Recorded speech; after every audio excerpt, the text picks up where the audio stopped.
মেয়েটাকে সাপে কামড়ে মেরে দিল গো। ও বৌদি কেঁদো না, আমি তো আছি। এই সাল্টুদা, সবুজদাকে নিয়ে চল। বলো হরি, হরি বল। ভেলাটা সুন্দর করে সাজা। ভূত ভূত, হাট তো পালা। কি আমি এখানে কেন? মনে পড়েছে, আমাকে তো কেউটে সাপে কামড়েছিল। তবে কি আমি মরে গেছি?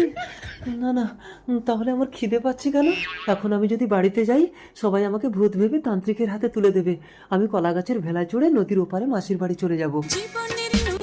সাল্টুদা, মোরা জেগে উঠেছিল, এই কথা বাড়িতে বলার দরকার নেই, ভয় পাবে। বলবি ভেলাই করে ভাসিয়ে দিয়েছি। ঠিক আছে।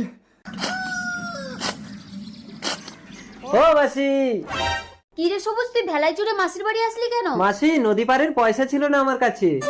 আহা, বাচ্চাটা আমার শুকিয়ে গেছে, বাড়িতে চল খেতে দেবো। মনে হয় আমি বেঁচে নেই। মাসিকে কি করে বলি? মাসি তো ভয় পাবে। কি রে সবুজ, কি ভাবছিস? আর চলো মাসি।